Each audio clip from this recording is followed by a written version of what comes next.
ఓం నమో వెంకటేశాయ. So ఎన్నికల ఫలితాల గురించి దేశవ్యాప్తంగా మరియు ఆంధ్రప్రదేశ్ రాష్ట్రానికి సంబంధించి నేను ఇచ్చినటువంటి ప్రిడిక్షన్ లో నేను నరేంద్ర మోడీ గారి ప్రభావం తగ్గుతుంది అని చెప్పడం జరిగింది. అలాగే ఆంధ్రాలో జగన్మోహన్ రెడ్డి గారు గెలుస్తారు అని చెప్పడం జరిగింది. నాకున్నటువంటి విద్వత్తు, నా విద్యను అనుసరించి నేను చెప్పడం జరిగింది. సో నేను చెప్పిన దాంట్లో సెంట్రల్లో మోడీ ఆధిపత్యం అనేటువంటిది తగ్గింది, ఒకటి జరిగింది.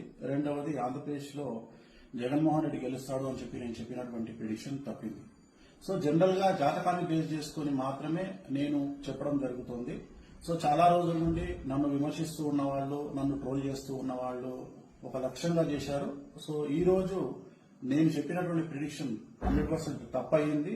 దాంతో ఖచ్చితంగా నేను ఒప్పుకుంటా ఉన్నాను. సో ఇన్ని రోజులు నాతో సహకరించి నాతో ఉన్న వాళ్ళకి, అలాగే ఇక ముందు నన్ను ఫాలో అయ్యి నాతో ఉండే వాళ్ళందరికీ కూడా మంగళాకాంక్షలు చెప్తా ఉన్నాను. సో నేను చెప్పింది ఖచ్చితంగా జరిగింది, నష్టంగా జరిగింది, అంటే వ్యతిరేకంగా జరిగింది. వైసీపీ ఓడిపోయింది, చంద్రబాబు నాయుడు గారు గెలిచినారు. సో చంద్రబాబు నాయుడు గారికి శుభాకాంక్షలు చెప్తూ నేను నమ్మేటువంటి వెంకటేశ్వర స్వామి మరియు నేను నమ్మేటువంటి కామాఖ్యాదేవి ఇద్దరి రూపంలో ఉండేటువంటి దేవతలను నేను కొలుస్తూ నాకున్నటువంటి విద్యను అనుసరించి జాతకాల ఫలితంగా, రాసులను ఫలితంగా మాత్రమే ప్రిడిక్షన్ చెప్పడం జరుగుతుంది. ఎక్కడ కూడా నేను వ్యక్తిగతంగా ఇంతవరకు చెప్పలేదు. సో ఈ రోజు జరిగినటువంటి దీనికి ఖచ్చితంగా నేను వెంకటేశ్వర స్వామి వారిని మరియు కామాఖ్య అమ్మవారిని క్షమాపణలు కోరుకుంటూ నేను చెప్పింది తప్పైంది కాబట్టి ఆ దేవతలను నన్ను ఎల్లప్పుడూ నాతో ఉండేటువంటి దేవతలకు నేను క్షమాపణలు చెప్తూ నా గురుదత్తంగా వచ్చినటువంటి ఒక ప్రిడిక్షన్ ఇవ్వడం జరిగింది. అది తప్పు జరిగింది. సో మామూలుగా ఇలాంటి సందర్భాల్లో చాలా మంది చాలా రకాలుగా విమర్శిస్తా ఉన్నారు. ఆల్రెడీ నన్ను విపరీతంగా ట్రోల్ చేస్తా ఉన్నారు, విమర్శిస్తా ఉన్నారు. సో దాన్ని నేనేం ఆపలేను, ఎందుకంటే నేనేం భగవంతుని కాదు. నేను చెప్పినటువంటి ప్రిడిక్షన్ 90% జరిగింది. సో మిగతా ప్రిడిక్షన్ అన్ని మీరు చెక్ చేసుకుంటే ఖచ్చితంగా మీకు తెలుస్తుంది నన్ను ఫాలో అయ్యేవాళ్ళు. సో నన్ను ఫాలో అవ్వనటువంటి వాళ్ళు, నన్ను విమర్శించే వాళ్ళు, నన్ను ట్రోల్ చేసేవాళ్ళు, నన్ను వ్యక్తిగతంగా దాడి చేసేవాళ్ళు, నా పైన వ్యక్తిగతంగా నన్ను విమర్శించే వాళ్ళు, వాళ్ళకు నేనేం చెప్పలేను. ఎందుకంటే వాళ్ళు ఇంతకుముందే విపరీతమైనటువంటి ట్రోలింగ్ లో ఉన్న వాళ్ళు, చేసేవాళ్ళు.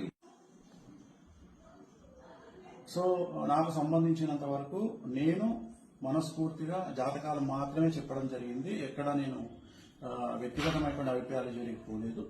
సో తెలుగుదేశం శ్రేణికి, అలాగే తెలుగుదేశం పార్టీకి, అలాగే చంద్రబాబు నాయుడు గారికి శుభాకాంక్షలు తెలియజేస్తా ఉన్నా. నన్ను ఇప్పుడు కూడా నాతో పాటు ఉండేటువంటి ప్రతి ఒక్కరికి నేను ఖచ్చితంగా నా పట్ల ఉన్నందుకు సంతోషాన్ని వ్యక్తం చేస్తా ఉన్నా. సో దీంతో పాటు ఇంకొక విషయాన్ని చెప్పాలనుకుంటా ఉన్నా. ఈ ప్రిడిక్షన్ తప్పవడం వల్ల, ఏది జగన్మోహన్ రెడ్డి గెలుస్తారు అని చెప్పినటువంటి ప్రిడిక్షన్ తప్పవడం వల్ల నేను ఒక నిర్ణయాన్ని తీసుకున్నాను.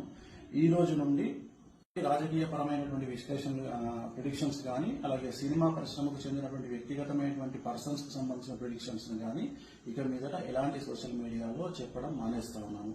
సో నేను ఇక్కడ ఫెయిల్ అయినందువల్ల, అంటే జగన్మోహన్ రెడ్డి జాతకాన్ని విశ్లేషించడంలో నేను ఫెయిల్ అయినందువల్ల, చంద్రబాబు నాయుడు గారి జాతకాన్ని విశ్లేషించడంలో నేను ఫెయిల్ అయినందువల్ల ఇక మీదట నేను పబ్లిక్ ప్లాట్ఫామ్ లో ఎవరి గురించి కూడా వ్యక్తిగతమైన జాతకాలని నేను విశ్లేషించను.